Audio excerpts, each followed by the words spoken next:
መጽሐፈ ኢዮብ ምዕራፍ 4 ቴማናዊውም ኤልፋዝ መለሰ እንዲህም አለ። አንድ ሰው ከአንተ ጋር ይናገር ዘንድ ቢሞክር ትቀየማለህን? ቃልንስ ከመናገር ሊቀር የሚችል ማን ነው? እነሆ አንተ ብዙዎችን ታስተምር ነበር፣ የደከሙትንም እጆች ታበረታ ነበር። ቃልህ የሚሰናከለውን ያስነሣ ነበር፣ አንተም የሚብረከረከውን ጕልበት ታጸና ነበር። አሁን ግን በአንተ ላይ መጥቶአል፣ አንተም ደከምህ። ደርሶብሃል፣ አንተም ተቸገርህ። አምላክህን መፍራትህ መጽናናትህ፣ የቅንነትህም መንገድ ተስፋ አይደለምን? እባክህ አስብ። ንጹሕ ሆኖ የጠፋ ማን ነው? ከልበ ቅንስ የተደመሰሰ ማን ነው? እኔ እንዳየሁ ኃጢአትን የሚያርሱ መከራንም የሚዘሩ ይህንኑ ያጭዳሉ። በእግዚአብሔር እስትንፋስ ይጠፋሉ፣ በቍጣውም መንፈስ ያልቃሉ። የአንበሳ ጩኸት፣ የጩዋኺ አንበሳ ድምፅ፣ የአንበሳ ደቦል ጥርስ ተሰባበረ። አሮጌ አንበሳ አደን በማጣት ይሞታል፣ የአንበሳይቱም ግልገሎች ይበተናሉ። ለእኔም በምሥጢር ቃል መጣልኝ፣ ጆሮዬም ሹክሹክታውን ሰማች። በሌሊት ሕልም አሳብ ሲነሣ፣ የከበደም እንቅልፍ በሰው ላይ ሲወድቅ፣ አጥንቴን ሁሉ ያናወጡ ድንጋጤና መንቀጥቀጥ ወደቁብኝ።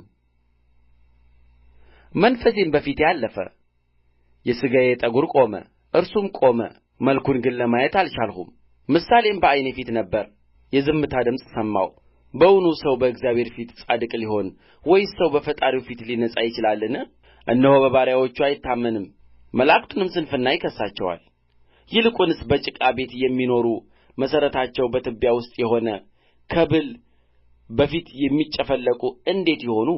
በጥዋትና በማታ መካከል ይሰባበራሉ፣ ማንም ሳያስብ ለዘላለም ይጠፋሉ።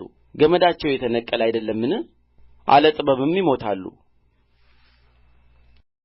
መጽሐፈ ኢዮብ ምዕራፍ 5 አሁንም ጥራ፣ የሚመልስልህ አለን? ከቅዱሳንስ ወደ ማናቸው ትዞራለህ? ሰነፉን ሰው ቍጣ ይገድለዋል፣ ሰነፉንም ቅንዓት ያጠፋዋል። ሰነፍ ሰው ሥር ሰድዶ አየሁት፣ ድንገትም መኖሪያውን ረገምሁ። ልጆቹም ከደኅንነት ርቀዋል፣ በበርም ውስጥ ተረግጠዋል፣ የሚታደጋቸውም የለም። የሰበሰበውን ራብተኛ ይበላዋል፣ ከእሾህም ውስጥ እንኳ ይወጣል። የተጠማ ሀብታቸውን ዋጠ። ችግር ከትቢያ አይመጣም፣ መከራም ከመሬት አይበቅልም። የአሞራ ግልገሎች ግን ወደ ላይ እየበረሩ ከፍ እንዲሉ ሰው እንዲሁ ለመከራ ተወልዶአል። እኔ ግን እግዚአብሔርን እለምን ነበር፣ ነገሬንም ወደ እግዚአብሔር አቀርብ ነበር። የማይመረመረውን ታላቅ ነገርና የማይቈጠረውን ተአምራት ያደርጋል። በምድር ላይ ዝናብን ይሰጣል፣ በእርሻም ላይ ውኃ ይልካል። የተዋረዱትን ወደ ላይ ያወጣል፣ ኀዘንተኞችንም ለደኅንነት ከፍ ከፍ ያደርጋቸዋል። እጃቸውም ምክራቸውን እንዳይፈጽም የተንኰለኞችን አሳብ ከንቱ ያደርገዋል። ጠቢባንን በተንኰላቸው ይይዛቸዋል፣ የጠማሞችንም ምክር ይዘረዝራል። በቀን ጨለማን ያገኛሉ፣ በቀትርም ጊዜ በሌሊት እንዳሉ ይርመሰመሳሉ። ድሀውንም ከአፋቸው ሰይፍ ከኃያሉም እጅ ያድነዋል። ለምስኪኑም ተስፋ አለው፣ ክፋት ግን አፍዋን ትዘጋለች። እነሆ እግዚአብሔር የሚገሥጸው ሰው ምስጉን ነው።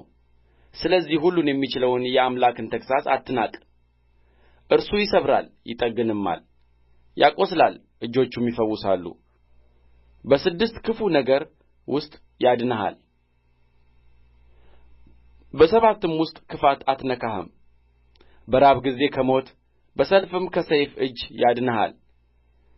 ከምላስ ጅራፍ ትሰወራለህ፣ ጥፋትም ሲመጣ አትፈራም። በጥፋትና በራብ ላይ ትስቃለህ፣ ከምድረ በዳ አራዊትም አትፈራም።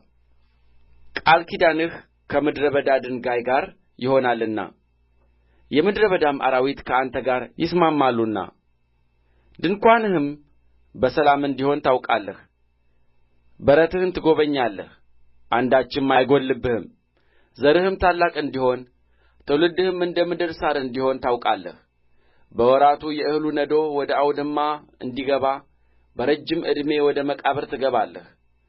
እነሆ ይህችን መረመርን፣ የሰማነውም ይህ ነው። አንተ ግን አንዳች ሠርተህ እንደ ሆነ ለራስህ እወቀው።